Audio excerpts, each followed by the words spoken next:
Yo les crânes en sucre, j'espère que vous allez bien. Moi je suis épuisée, vous n'avez même pas idée.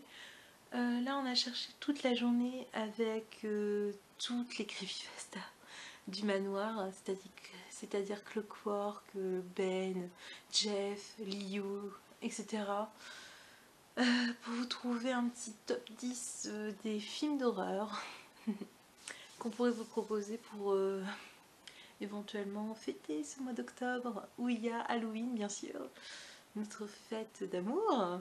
Et comment vous dire qu'on a vraiment passé la journée. Quand je vous dis passer la journée, là il est super tard quand je vous fais cette vidéo parce qu'on s'est pas mis d'accord du tout depuis ce matin. On est là-dessus parce que un tel dit que ce film est mieux que tel film, c'est épuisant. C'est vraiment épuisant. Donc si vous voulez bien, on commence tout de suite avant que j'aille me coucher et que j'aille surtout coucher Sally parce que bon voilà, parce que sinon elle va jamais dormir. Donc alors, je décompte, hein, je commence du 10e. Donc alors, en 10e position, nous avons Scary Movie, le premier du nom. C'est pas vraiment un film d'horreur, mais c'est inspiré d'un film d'horreur. Et franchement, quand on a envie de s'amuser un peu après une journée chiante, on regarde plus ça. Dans le sens que c'est assez drôle. Je veux dire, c'est vraiment des clichés un peu... genre, ils ont... Je sais pas comment dire, mais c'est vraiment hyper drôle. Ils ont sorti des trucs, mais des fois, on a marre de rire là-dessus. Bon, par contre, c'est assez poussé en dessous de la ceinture, donc si vous aimez pas ce genre de blague, évitez ce film. Et en même position, parce qu'on en a mis un deuxième, on n'arrivait pas trop à se décider, c'était Slenderman. Non mais genre ce film, mon dieu, mais c'est tellement drôle. Je vous jure que quand on l'a regardé, nous, on était en mode waouh. Il croit que mon père est écolo. On était trop morts. Bon bref, donc ouais, 10e position, on a Scary Movie, premier du nom, hein, les autres on n'aime pas trop. Et Slenderman. En 9e position, nous avons Vendredi 13. Alors c'est une proposition de Liu, bizarrement. Je m'attendais pas à ce que Liu sorte ça, mais bon. C'est... comment vous dire? Je l'ai jamais vu moi, Vendredi 13. Je connais Jason, hein, mais comme beaucoup de gens. Mais ça m'a jamais inspiré parce que c'est un vieux film, mais c'est pas très... je sais pas, ça m'a jamais attiré, bref. Mais bon... d'après Liu, c'est un bon film, donc je vous le conseille. Voilà, de sa part. Mais bon, je saurais pas trop quoi vous dire. Je sais juste que le premier, je vous dis un peu la backstory, c'est genre le petit Jason qui a pas été, qui est dans un camp d'animateurs, en train de faire un camping, j'ai pas compris. Je crois qu'il est en colo, ouais c'est ça, il est en colo et bah, il se noie et du coup la mère commence à péter un câble et se venge. Voilà, je sais pas si je vais faire un spoil, mais tant pis. J'ai compris que ça, moi, donc voilà. Donc Vendredi 13, premier du nom. En 8e position, nous avons Les Griffes de la Nuit, qui est le film, comme qui dirait, préféré de Ben. Parce que je vous explique très vite, pour lui, ça lui fait rappeler lui quand il passe à travers un écran pour tuer quelqu'un. Seulement, bah là, c'est Freddy passe à travers les rêves pour en devenir des cauchemars, si j'ai bien compris. Pareil, c'est pas un film que j'ai vu, donc je me réfère à Ben. C'est un film qui a un peu mal vieilli, mais qui est quand même cool. Donc voilà. En 7e position, nous avons Possédé, qui a été proposé par Jane the Killer et euh, B. Mary. Hein, voilà, on va pas dire le nom en entier, sinon elle va apparaître. Voilà, je vais éviter. Qui ont adoré ce film. Alors moi j'ai vu la bande-annonce déjà, ça m'a bien fait flipper et il en faut pour me faire flipper, je vous avoue. Surtout quand c'est des délires de possession, franchement je n'y crois pas du tout à ça, donc enfin, j'y crois pas, ça me fait pas réellement peur. Donc voilà. Donc faut vraiment y aller quand la bande-annonce me fait flipper. Donc je pense âme sensible s'abstenir. Vraiment, je déconne pas. Mais ça peut, si vous êtes vraiment porté dans l'horreur, vous pouvez éventuellement vous faire un petit délire à regarder ça. Mais bonne chance, hein, je vous dis merde, hein, parce que moi j'ai pas envie du tout de me taper ça et dormir après. Enfin quoique, encore une fois, je suis avec des tueurs tout autour de moi, donc j'ai pas grand chose à risquer, hein, mais bon, on sait jamais. Hein. En sixième position, nous avons I Wish. Je sais pas si c'est le vrai nom, c'est ce que m'a proposé Jeff. Et comment... Alors celui-là pour une fois je l'ai vu, et je crois que je l'ai vu avec Jeff justement. C'est une jeune fille que c'est... Comment dire, son père, elle a plus sa mère, son père est un petit peu pauvre, un petit peu beaucoup, et il fouille dans les poubelles et un jour il trouve une grosse boîte en fer et elle réussit à traduire, parce que c'est marqué en japonais, 7 souhaits, donc 7 vœux.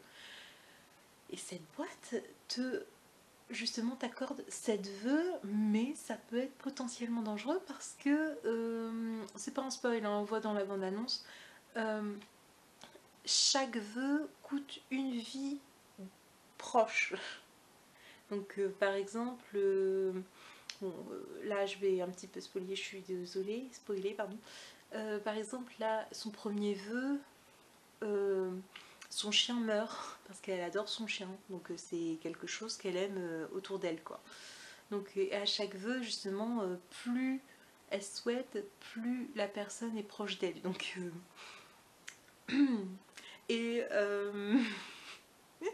je vous conseille ce film, mais la fin est assez violente. Voilà, je ne dirai rien d'autre, mais je vous conseille ce film, mais vraiment, moi je me suis...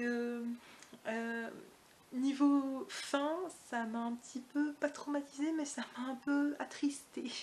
Donc voilà, je n'ai pas trop accroché sur la fin. En cinquième position, nous avons Esther. Alors c'est pas vraiment un film d'horreur, c'est considéré peut-être comme un film d'horreur, je ne sais pas trop. Ça, bizarrement, c'est Sally qui me l'a conseillé. Et pour vous dire, Sally, si elle a vu ça avec quelqu'un, j'espère que ce n'est pas Ben, sinon je vais lui casser la tronche. Alors, je l'ai vu, je l'ai vu, et je ne l'ai pas vu avec Sally, c'est ça qui est bizarre.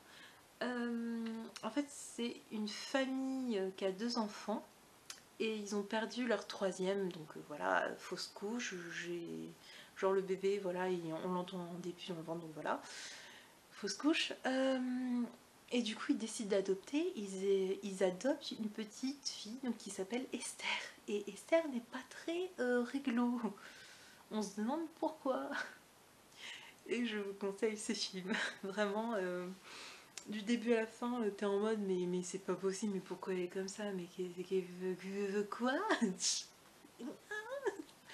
Donc là par contre je ne dirai rien d'autre, juste je vous dis les bails, c'est une famille qui adopte une petite fille qui s'appelle Esther, fini, et il y a des problèmes. Voilà, je ne dirai rien d'autre, c'est un film génial, je trouve ça super cool, et c'est bien badant. Quatrième position, nous avons Wolfman, c'est un vieux film. C'est, je crois que c'est le premier film d'horreur que j'ai regardé. Enfin, c'est pas vraiment un film d'horreur, encore une fois, mais c'est un vieux film.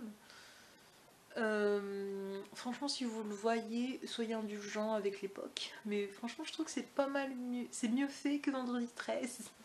Pour ce que j'ai vu de Vendredi 13. Mais en gros, c'est une famille d'aristocrates. Alors attention, hein, c'est genre le 17e siècle. Hein, je veux dire, c'est pas le truc de notre temps. Je veux dire, c'est pas la reine d'Angleterre qui se ramène. Hein, c'est un autre temps encore. Mais bref, je pense que c'est ouais, 17e siècle, 16-17e siècle. Et comment c'est une famille d'aristocrates. Donc il y a le héros qui qui retourne dans son manoir familial, rejoindre son père parce que son frère a été trouvé disparu enfin son frère avait disparu et on l'a retrouvé mort quoi. Et il se rend compte que il y a une bête qui rôde pas loin de sa ville natale. Et il trouve ça chelou. Et je ne dirai rien d'autre, mais bon, le titre spoile bien, il y a des loups-garous dedans. Donc si vous aimez les loups-garous comme moi, ce film est clairement fait pour vous. Hein, vraiment, il est super comme film, et la fin est pas mal. La fin est pas mal. Voilà, je spoil un petit peu. Mais bon, franchement, du début à la fin, pour vous dire, je l'ai vu au moins 10-15 fois et presque tous les Halloween, je me le mate parce que je l'adore. Donc, c'est pas fait pour vous obliger à le regarder, mais si vous aimez bien les vieux films, foncez dessus.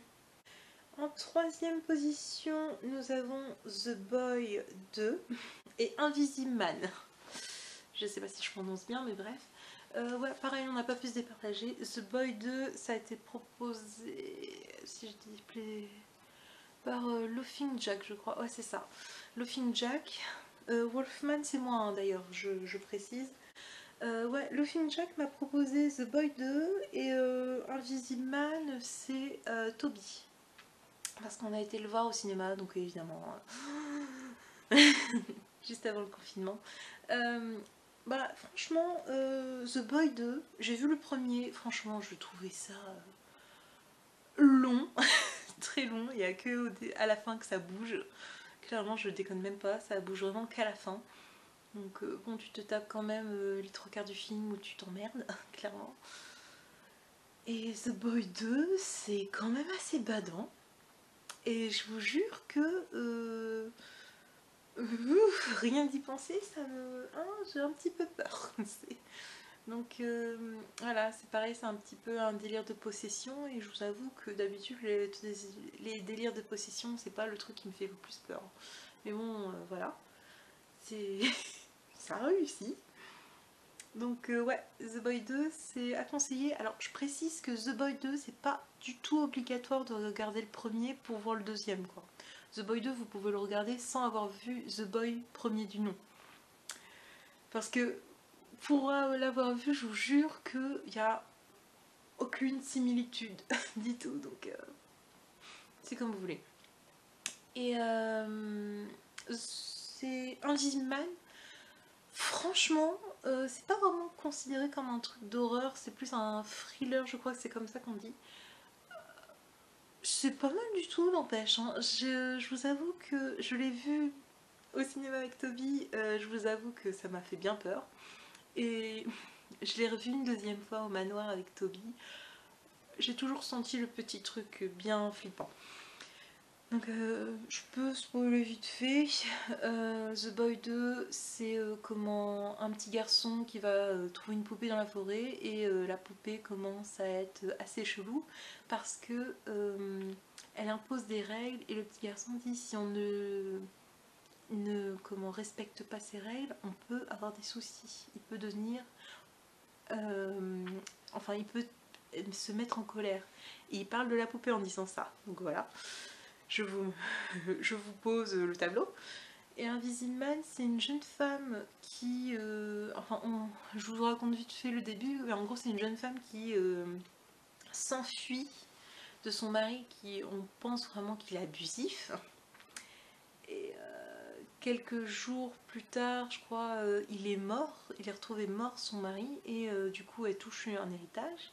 Seulement, vu qu'elle habite chez des amis pour l'instant, elle se rend compte qu'il se passe des choses bizarres. Et tout le monde commence à croire qu'elle est folle. Voilà, je vous pose le tableau encore une fois. Mais ces 2 films conseillés. Conseillés si c'est votre délire. Nous sommes toujours dans le top 3. Nous avons ça 1 et 2, le remake. Alors j'avoue, c'est moi qui ai proposé, mais Laughing Jill aussi, je précise. Mais alors, faut dire que ça 1 et 2 en remake, oh mon dieu, qu'est-ce que c'est magnifique. Oh là là. Oh non, mais le 1, pour vous dire, je l'ai vu au cinéma et il y a une pouffe qui a crié toutes les 2 secondes, j'en avais marre. Donc c'était pas très agréable à apprécier. Mais le SA 2, j'ai pas pu le voir. J'étais triste. Et c'est Nina qui a réussi à comment me le trouver en DVD et on a pu le mater toutes les deux avec le film Jill. Et franchement, mais, oh, le SA 2, j'ai adoré. C'était trop bien. J'ai trop kiffé. Donc voilà. Bah, franchement, ça, je pense que j'ai pas besoin de vous préciser. Mais bon, c'est genre. Je sais plus combien ils sont. Ils sont 4. 1, 2, non, je crois que c'est 5. 5 adolescents. Je crois que c'est 5. Ah, j'ai un doute. Bon, bref, c'est un groupe d'ados qui vivent dans une ville où il y a beaucoup de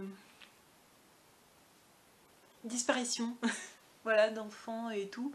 Tous les 25 ans, si je déconne pas. Ouais, c'est ça, 25 ans.